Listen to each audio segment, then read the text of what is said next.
नाशिकचा बलात्कारी भोंदूबाबा कॅप्टन अशोक खरात प्रकरणात दिवसेंदिवस नवे ट्विस्ट येत आहेत. या प्रकरणामध्ये सरकारी वकील म्हणून ॲडव्होकेट अजय मिसर यांची नियुक्ती करावी अशी मागणी एस-आय-टी कडून करण्यात आलेली होती. परंतु यावरती लेखी उत्तर देताना अजय मिसर असं म्हणालेले आहेत, की लेखी व्यस्त कामांमुळे मी हे प्रकरण हातात घेऊ शकत नाही, अशी भूमिका जी आहे त्यांनी लेखी पत्राद्वारे व्यक्त केलेली आहे. आणि याच विषयी ॲडव्होकेट असीम सरोदे यांनी एक फेसबुक पोस्ट सुद्धा केलेली होती. याच विषयी आपण त्यांच्याकडनं जाणून घेणार आहोत. सरकारी वकील म्हणून या प्रकरणामध्ये सरकारी वकील मिळत नाहीयेत. ॲडव्होकेट अजय मिसर यांची या प्रकरणामध्ये एस-आय-टी कडून नियुक्ती व्हावी, या संदर्भामध्ये त्यांनी पत्र दिलेलं होतं, अशी विनंती केलेली होती. परंतु त्यांनी सरकारी वकील म्हणून व्यस्त कामांमुळे असमर्थता दर्शवली. ॲडव्होकेट अजय मिसर माझे खूप चांगले मित्र आहेत आणि चांगले वकील आहेत. त्यांच्यावर खरोखरच कामाचा खूप ताण आहे. सरकारतर्फे अनेक सी-बी-आयच्या केसेसमध्ये सुद्धा आणि एस-आय-टीच्या केसेसमध्ये सुद्धा ते काम करत आहेत. त्यामुळे त्यांनी नकार दिला असेल हे सहज शक्य आहे, कारण की कामाचा ताण त्यांच्यावर खूप आहे. दुसरी गोष्ट अशी की अशा प्रकरणांमध्ये विशेष संवेदनशीलता असणाऱ्या वकिलांची नेमणूक करायला पाहिजे आणि म्हणून माझं असं म्हणणं आहे की आधीपासून की विशेष सरकारी वकील म्हणून कोणा एकालाच आपण जेव्हा वाढवतो, तेव्हा आपण एक धोका पत्करत असतो की आपल्याजवळ इतर सक्षम लोकं असताना सुद्धा आपण त्यांना लीगल लीडर म्हणून तयार करत नाही. आणि तसंच झालेलं आहे महाराष्ट्रामध्ये, की कोणत्याही विशिष्ट ज्या गाजलेल्या केसेस असतील, गाजलेल्या घटना असतील, ज्याच्यामध्ये खूप जास्त मीडिया अटेन्शन असेल, अशा काही केसेस विशिष्टच व्यक्तीने मिळवलेल्या आहेत आत्तापर्यंत. आणि मग त्यांनी स्वतःलाच विशेष सरकारी वकील म्हणून किंवा मी एकमेव विशेष सरकारी वकील अशा पद्धतीने स्थापित केलेला आहे. आणि त्याचं नुकसान असं झालेलं आहे, की अनेक हुशार वकील महाराष्ट्रात असताना, अनेक निष्णात कायद्याचा अभ्यास करणारे आणि त्याचबरोबर संवेदनशीलता असणारे असे जे प्रश्न असतात, जे सामाजिक न्यायाशी संबंधित असतात, ज्याच्यामध्ये अन्याय होणारा हा व्यापक असतो आणि तिथे खूपच संवेदनशीलपणे केसेस चालवणारे वकील पाहिजे. अशा वकिलांची एक फळी खरं तर आत्तापर्यंत राज्यामध्ये तयार व्हायला पाहिजे होती आणि अशा केसेसमध्ये विशेष जाणीव ठेवून काम करणं आवश्यक असताना, आज सरकारी वकीलच मिळत नसतील, तर ही अत्यंत दुर्दैवाची गोष्ट आहे. सर, तुम्ही तुमच्या फेसबुक पोस्टमध्ये असं म्हणालेलं आहात, की "मैं आपसे बहुत प्रभावित हूँ." अशा पद्धतीचं एक स्टेटमेंट तुम्ही केलेलं होतं. म्हणजे काय आहे म्हणजे? नाही, आता हे एक व्यक्ती आहेत ज्यांनी त्यांना कोणीतरी वाढदिवसाच्या शुभेच्छा देण्यासाठी फोन केला. त्यांनी सांगितलं, की "वैसे तो मैं आपसे बहुत प्रभावित हूँ." हं. आता ते व्यक्ती कोण आहेत लोकांना माहीत आहे, त्याच्यामुळे मी काही जास्त त्यांच्याबद्दल सांगत नाही. परंतु मुळात वैचारिक प्रभाव नसलेले लोकं कायद्याच्या क्षेत्रामध्ये खूपच प्रस्थापित झालेले आहेत. हे वास्तव याच्यातून ओळखलं पाहिजे आणि त्याच वेळेस अनेक वकील महाराष्ट्रामध्ये मी भेटत असतो. हं. अगदी बार्शीसारख्या गावामध्ये सुद्धा, पुण्यामध्ये सुद्धा, नाशिकमध्ये सुद्धा, मालेगावमध्ये सुद्धा, कोल्हापुरात, सांगली, सातारा, अ, सोलापूर इथे सुद्धा अनेक वकील आहेत जे खूपच संवेदनशील आहेत आणि अशा प्रश्नांवर काम करायला तळमळीने ते तयार आहेत. अशा कोणत्यातरी वकिलांची नेमणूक झाली पाहिजे. परंतु दुर्दैवाने केवळ राजकीय हितसंबंध पाहिले जातात. अ, राजकीय पक्षाशी बांधिलकी बघितली जाते आणि त्याच्यानंतर सरकारी वकील नियुक्त होतात. विशेष सरकारी वकील नियुक्त करण्यामध्ये जे राजकारण आहे, ते थांबवलं पाहिजे. न्याय मिळाला पाहिजे आणि न्याय मिळवत असताना चौफेर दिशेने विचार करणारा, समाजाप्रती बांधिलकी असणारा वकील पाहिजे. याची जाणीव जास्त प्रकर्षाने, प्राधान्यक्रमाने आपल्याला ठेवता आली पाहिजे. सर, अशी जी संवेदनशील प्रकरणं असतात सर, त्यामध्ये सरकारी वकिलाची नियुक्ती कशा पद्धतीने केली जाते सरकार? सरकारी वकिलांची नियुक्ती करण्याचे अधिकार हे विधी आणि न्याय विभागाला आहेत महाराष्ट्र शासनाच्या. त्यांच्याकडे तशा प्रकारचं काही रिकमेंडेशन जाते आणि त्याच्यावर सुद्धा गृहमंत्री पद असलेल्या मंत्र्यांना निर्णय शेवटचा घ्यावा लागतो. मुख्यमंत्री देवेंद्र फडणवीस यांच्याकडे हे खातं आहे आणि त्यामुळे तेच शेवटचा निर्णय घेत असतात. स्वारगेटच्या दुर्दैवी बलात्कार खटल्यामध्ये मला जो अनुभव आला, तो मी मुद्दाम आपल्याला सांगतो, की ती बलात्कारग्रस्त मुलगी स्वतः मुख्यमंत्र्यांना भेटायला गेली आणि तिने देवेंद्र फडणवीस यांना भेटून सांगितलं, की मला ॲडव्होकेट असीम सरोदे यांना तुम्ही नियुक्त करावं असं मला वाटते विशेष सरकारी वकील माझ्या केसमध्ये. अ, तर ते अत्यंत चिडले. जोरात ओरडले. त्या मुलीने सांगितलं मला नंतर बाहेर येऊन ती रडली आणि रडत-रडतच तिने मला फोन केला, की असं-असं मला म्हटलं, की अ, दुसरं कोणतंही महाराष्ट्रातलं नाव सांग, किती पैसा खर्च झाला चालेल, पण आम्ही त्यांची नेमणूक करणार नाही. आता माझं काय म्हणणं आहे, विद्वेष आणि रागयुक्त भावना न्यायालयीन केसेसच्या बाबतीत विशेष सरकारी वकील म्हणून ठेवणं बरोबर नाही.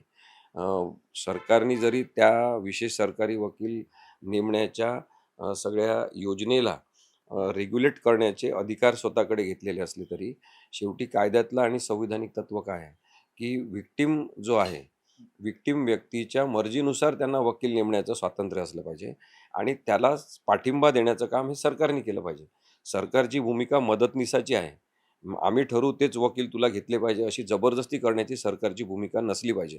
आणि तेव्हा मला फार वाईट वाटलं त्या मुलींनी सांगितलं तेव्हा, की देवेंद्र फडणवीस एवढ्या असंवेदनशील पद्धतीने एखाद्या बलात्कारग्रस्त मुलीशी बोलू शकतात.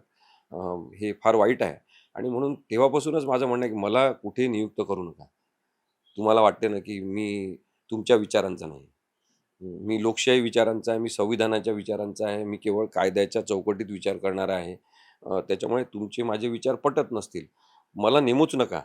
पण इतर अनेक जण आहेत त्यांना नेमा. ते खूप चांगले लोकं आहेत. पक्षाचा विचार करू नका. कोणत्या धर्मसंस्कृतीला ते मानतात याचा विचार करू नका. कोणत्या संघटनेचा झेंडा त्यांनी खांद्यावर घेतला याचा विचार करू नका. कायदेशीरता, निष्णातपणा, अभ्यासूपणा, संवेदनशीलता आणि सामाजिक न्यायाची जाणीव असलेल्या अनेक वकिलांपैकी कोणाला तरी नेमा.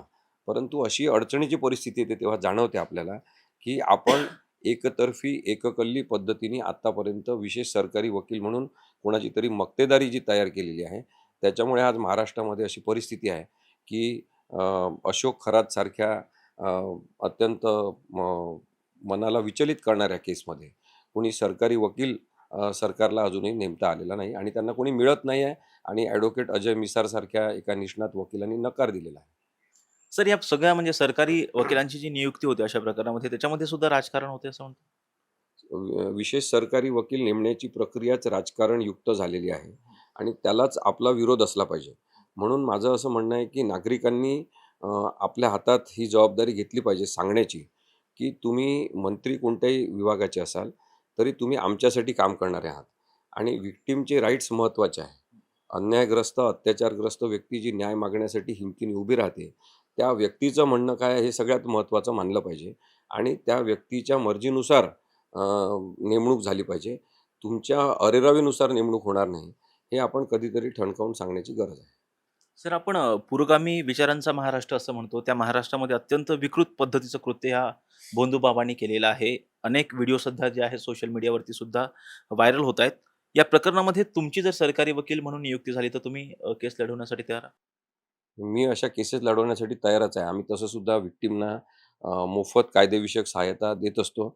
जसं स्वारगेटच्या केसमध्ये दिली तुम्हाला माहिती आहे अनेक वर्षांपासून मी हे करतो आहे, की व्हिक्टिमच्या तर्फे आपण रिप्रेझेंट करायचं आणि योग्य व्हिक्टिमची बाजूसुद्धा मांडायची. कायद्याचं स्वरूप बदललेलं आहे. अनेक न्यायनिर्णय आहेत ज्याच्यामध्ये न्यायालयाने व्हिक्टिमला रिप्रेझेंट करणाऱ्या वकिलांची जबाबदारी आणि बाजू ही एक्सपांड केलेली आहे. पण अनेक न्यायालयांमध्ये समजूनच घेतलं जात नाही, की व्हिक्टिमला पण बाजू मांडण्याचा हक्क आहे. मग ते म्हणतात असिस्ट प्रॉसिक्युशन करा. म्हणजे सरकारी वकिलांना सहाय्यक म्हणून तुम्ही राहा. केवळ सहाय्यक म्हणून राहण्याची भूमिका नाही, तर व्हिक्टिमसाठी इंडिपेंडंटली बाजू मांडण्याची महत्त्वाची भूमिका व्हिक्टिमचे वकील म्हणून ते करू शकतात. ही जर आपण गोष्ट अजूनही समजून घेणार नसू, तर मग काय फायदा असं मला वाटतं. त्यामुळे न्यायाधीशांचं जिथे प्रशिक्षण चालतंय तिथे प्रशिक्षण झालं पाहिजे एकदा, की व्हिक्टिमचे अधिकार आपण किती मोठ्या पद्धतीने हायकोर्ट आणि सर्वोच्च न्यायालयाने मान्य केलेल्या त्याबद्दलच्या जजमेंट्सवर चर्चा झाली पाहिजे. ती होताना दिसत नाही आणि त्यामुळे अन्यायग्रस्त व्यक्तीला अवलंबून राहावं लागते सरकारने नियुक्त केलेल्या वकिलांवर आणि ते बरेचदा बाजू मांडण्यामध्ये कमजोर ठरतात आणि म्हणून मी त्या पोस्टमध्ये लिहिलेलं आहे, की कायदा आणि फायदा पाहणारे जे लोकं आहेत त्या लोकांची चलती असेल तर मग न्याय कुठे जाणार? न्याय हरवून जाणार आणि न्यायाचंच राज्य असलं पाहिजे ही आपली मागणी महत्त्वाची आहे. सर, अशा पद्धतीच्या ज्या विकृत प्रवृत्ती आहेत, जर पाहिलं तर ह्या खरात बरोबर अनेक राजकीय नेत्यांचे फोटो आलेले आहेत. केंद्रीय गृहमंत्री असतील, राज्याचे मुख्यमंत्री, उपमुख्यमंत्री, अनेक राजकीय नेते आहेत. जवळपास सर्वच पक्षांचे राजकीय नेते आपण म्हणू शकतो. सगळ्यांबरोबर त्याचे फोटो आहेत. अशा पद्धतीच्या ज्या विकृती आहेत, त्या ठेचण्यासाठी काय केलं पाहिजे असं वाटतं? आपल्याला संविधानिक वागणूक शिकलं पाहिजे. आपली सार्वजनिक व्यक्तिगत वागणूक ही संविधानिक झाली पाहिजे. मग संविधानामध्ये जे सांगितलेलं आहे, की वैज्ञानिक दृष्टिकोन असला पाहिजे. तर तो वैज्ञानिक दृष्टिकोन बाळगण्याची जबाबदारी केवळ सामान्य माणसांची आहे का? जे नेते झालेले आहेत त्यांची तर ती जबाबदारी जास्त आहे आणि त्यांनी संविधानिक दृष्टिकोन ठेवला पाहिजे. पण संविधानिक नैतिकता न पाळता जे राजकारणात आलेले आहेत, जे सत्ता स्थापन ज्यांनी केलेली आहे, संविधानिक नैतिकताची तोडफोड करून त्या लोकांना आपण कसं सांगायचं की संविधानिक नैतिकता पाळा म्हणून? दुसरी गोष्ट, कर्तृत्वावर स्वतःचा विश्वास पाहिजे आणि कर्तृत्वाच्या आधारे तुम्ही कुठेतरी पद मिळवा. त्याचं सगळेजण स्वागत करतील आणि तुम्हाला सुद्धा शांतपणे झोप येईल. पण कर्तृत्व नसताना जेव्हा पदं मिळवतात राजकीय स्वरूपाचे, तेव्हा मग त्यांना सतत काळजी लागून राहते की हे पद माझं किती दिवस टिकणार? मी याच्यापेक्षा वरच्या पदावर जाणार का? मग कुणीतरी त्यांना बंधू पाहिजे, जो हात पाळणार, अंकशास्त्र पाळणार, तुमचं भविष्य सांगणार, ज्योतिषी सांगणार. या सगळ्या गोष्टींवर आपण अवलंबून राहतो, तेव्हा विवेक बुद्धी आपण घालवून बसलेली असतो आणि ती विवेकनिष्ठा नसेल तर मग संविधानिकता नसणार. बरं, यांना हे सांगता पण येत नाही की आम्ही संविधान मानत नाही. एकदा सांगून तरी टाका आम्हाला की आम्ही संविधान मानत नाही. म्हणजे तुमची सगळी वागणूक संविधानिक अनैतिकतेची. तुम्ही संविधान पाळत नाही. संविधानाने सांगितलेल्या गोष्टी तुमच्या वागणुकीत दिसत नाही. शपथ घेतलेली असते आमदार म्हणून तुम्ही, की मी कोणत्याही अशा प्रकारच्या आमिषाला बळी न पडता, फेवर कोणत्याबद्दलचं फेव्हरेटिझम न करता, कोणाचाही द्वेष न करता मी माझं पद निभावीन, अशी शपथ तुम्ही घेता. त्याच्यामध्ये वैज्ञानिक दृष्टिकोन तुम्ही का पाळत नाही?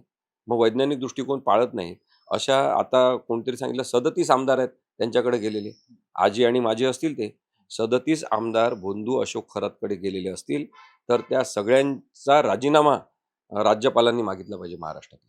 त्यांना तो अधिकार आहे. तुम्ही शपथ ज्यांना दिलेली आहे, त्या मंत्र्यांपासून तर आमदारांपर्यंत त्यांच्या वागणुकीचं नियंत्रण करण्याची जबाबदारी नाही, ती कोणीतरी घ्यायला पाहिजे. त्यामुळे मला वाटते की मंत्रिपदाची शपथ घेतलेल्यांना तर राजीनामे मागण्याचे अधिकार राज्यपालांना आहेत. त्यांनी त्यांची जबाबदारी पार पाडली पाहिजे. तर आपण काय करतो आहे की परीक्षण करत नाही, निरीक्षण करत नाही, कोणत्याही प्रकारे त्याचं विश्लेषण करत नाही आणि नुसतं कोणाच्या तरी मागे धावतो आहे आपण. हा जो घाईत असलेला समाज आहे ना, हा मग अशा प्रकारे अंधश्रद्धेच्या खाईत जाणार असं मला वाटतं. अर्थात हे होते ॲडव्होकेट असीम सरोदे. जे संवेदनशील प्रकरण आहे नाशिकचं कॅप्टन भोंदूबाबा बलात्कार प्रकरण, या प्रकरणामध्ये अद्यापही सरकारी वकील मिळत नाही आहेत. SIT कडून ॲडव्होकेट अजय मिसर यांची नियुक्ती करावी या संदर्भामध्ये त्यांनी विनंती केली होती, परंतु ते व्यस्त असल्यामुळे त्यांनी या प्रकरणामध्ये ही केस लढवण्यामध्ये असमर्थता दर्शवली आहे. परंतु ॲडव्होकेट असीम सरोदे यांनी असं म्हटलेलं आहे की प्रकरण संवेदनशील आहे आणि हे प्रकरण सरकारी वकील म्हणून लढवण्यासाठी मी तयार आहे. व्हिडिओ जर्नलिस्ट निलेश लोहारसह राजरत्न जोंधे, टॉप न्यूज मराठी, पुणे. तुमची car, electric panel, data server आगीपासून सुरक्षित आहे का? नाही? मग आजच बसवा F Protect temperature activated fire suppression device. यामध्ये आहे eco friendly non toxic pressurised liquid, जे आग लागल्यास क्षणार्धात ॲक्टिव्हेट होऊन आगीवरती मिळवते नियंत्रण. बसवण्यास अतिशय सोपे आणि सुटसुटीत. टेकालिपचे एक दर्जेदार उत्पादन एफ प्रोटेक्ट.